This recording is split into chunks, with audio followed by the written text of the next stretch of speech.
We are back. PR30, day 3.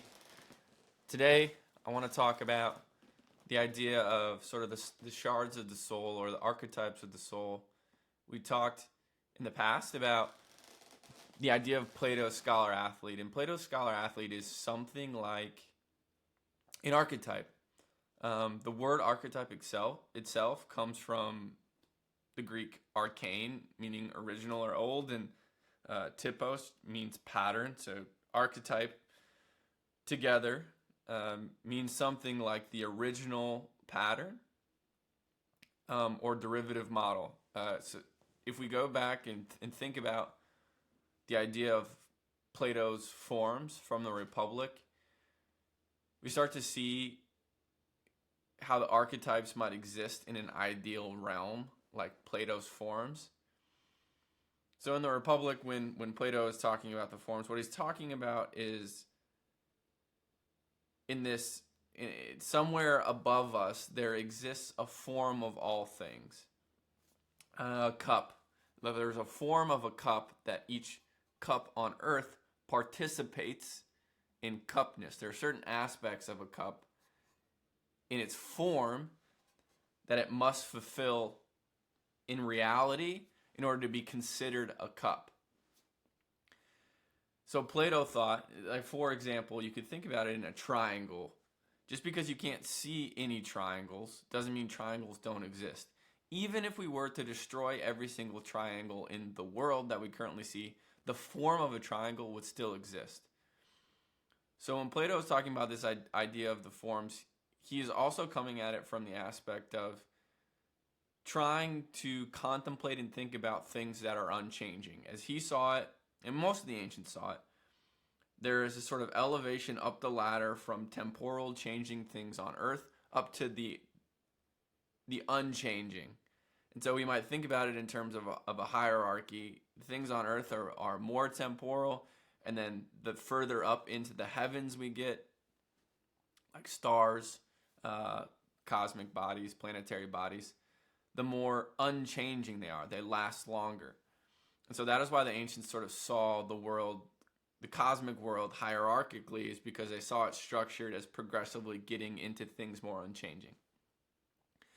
And obviously, at the top of that hierarchy is something that's beyond time altogether. In Plato's Timaeus, this is called the craftsman. Today we recognize it often with the name God. And sort of this existence of something beyond time.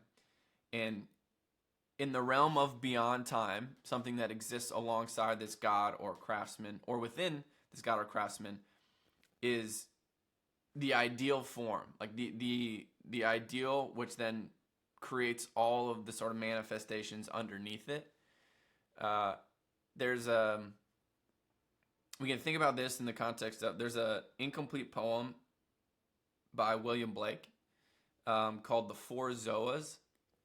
And I'll pull it up and read just a little bit. So tying this in with the idea of archetypes, or the idea of all of us carrying these original patterns or models within us that can inform parts of our psyche. Blake's poem, the second paragraph goes like this. 4 mighty ones are in every man. A perfect unity cannot exist, but from the universal brotherhood of Eden, the universal man, to whom be glory forevermore. Amen. What are the natures of those living creatures the heavenly Father only knoweth? No individual knoweth, nor can know in all of eternity. So in this poem, Blake is giving us something like a vision of a fragmented man with many energies inside who longs to be reunited with his source. So again, we could think about it in terms of unity and multiplicity, having this thing above us that branches into all of these things below us, of which we are one, and we are connected to that original source. But in the context of archetypes, the case I'm trying to make here is we can think about the self as a circle, which contains all of the archetypes, and you can split that circle into something like a pie. And fundamentally, as we see in Blake's poem, there's this idea that as we cultivate the fullness of those archetypes within us, we are also becoming whole as humans. So if we think about, again, each piece of pie of that circle, as those things go outward, the circle becomes full, it becomes fulfilled. And so I think that I've started to see life as this exercise in how do we cultivate and bring into harmony the various archetypes in us that want to express themselves through us. Again, going back to this idea of the self being a circle which contains all the capacities, all the archetypes. Now, when I'm saying archetypes, there are an infinite number of them. Commonly, there are 12. Innocent, sage, explorer, outlaw, magician, hero, lover, jester, everyman, caregiver, ruler, artist.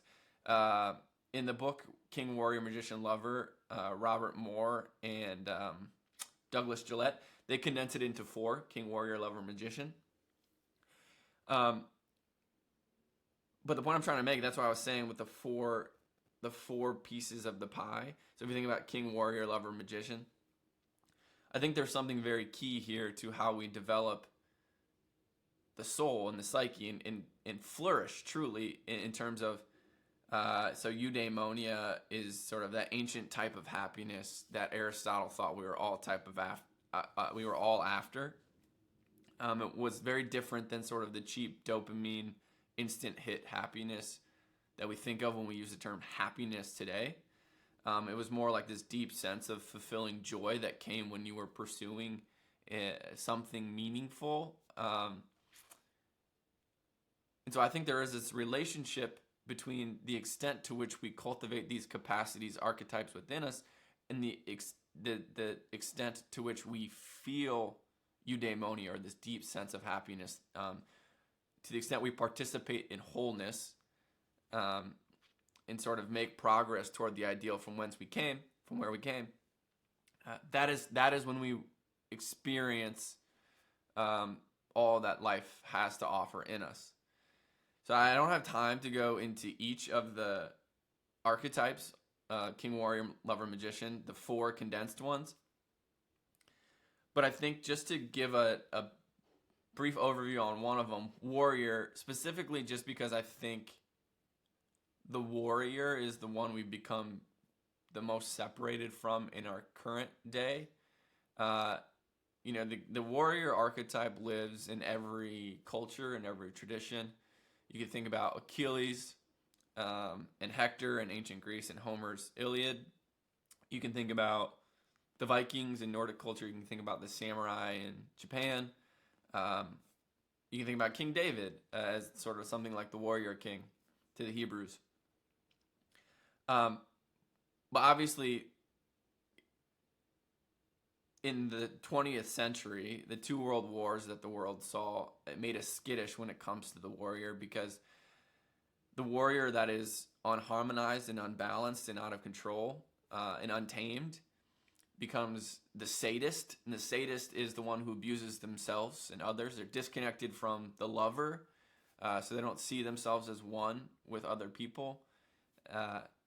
And so the world became more hesitant or cautious of the warrior in general, it sort of pushed us away from the warrior and taught us to not be aggressive, to deny our aggressive instincts, to lose touch with it entirely. But it's not just a destroyer. The warrior is also that part of us that activates action. It is that part of the masculine spirit that faces and confronts all of the things of life that threaten what they love. It's what allows us to mobilize and activate our energy in pursuit of something that gives us purpose. So there's danger in becoming disconnected from the warrior. I'm part of writing my 3rd book I have a section on this, and so part of why I'm thinking about these archetypes currently is because that's a section in my book that I'm editing. So right now, the working draft, I kind of say it this way. Yes, the warrior is also is often a destroyer, but the healthy warrior deploys his force to destroy things that ought to be destroyed: corruption, oppression, tyranny, injustice, unfulfilling lifestyles, and greed. In his fullness, the warrior is the one that mobilizes man to take life's tasks and problems head on. The warrior takes immediate action and lives by the words of Joseph Conrad: facing it, always facing it. That's the way to get through it. Face it. Living in the light of lofty ideals like truth, beauty, and goodness, the warrior draws strength to meet potential death for the sake of what matters most. Most men today don't suffer from possession of the warrior, though of course there are exceptions. Most suffer from separation. They have been told their entire lives that aggression is bad instead of something to be harnessed for good. When we lose touch with the warrior, however, we drift toward the passive pole and become something like the cowardly masochist, dreaming yet unable to act decisively to realize those dreams, incapable of confronting the things in our lives that are pushing us around, too polite to go after what we want, and then growing resentful of those that do. This bottled up aggression becomes passive and poisonous. We hold the memory of former adventure and glory and daring and see ourselves acting nothing like the great warriors we read of. All of this suppressed aggression shows up in things like rising suicide rates and anxiety, which is why one of the chief tasks of the masculine in our age is to establish a healthy relationship with the warrior once more. So that is sort of the first aspect. This is just one piece of what I'm saying, of like, if we take this idea that we've lost something, especially in the masculine spirit, if men seem to be lost or feeling like they're missing a piece of themselves, I think part of that can come back to losing touch with these archetypal energies inside us. We've allowed them to atrophy because we've been scared about the shadow sides of them, not realizing that every archetype, every energy inside us is neutral. It has a good side and a bad side, and so it becomes our task not to just deny them and suppress them entirely. It becomes our task to cultivate them in a healthy manner, and that is the only way we'll recover our chest, recover our soul, and feel the flourishing that we so dearly long for. That's the end of today's rant. That's the end of today's PR30 video. I'm sure we'll touch on the archetypes again in a later video, but for now, that's all we got. Peace.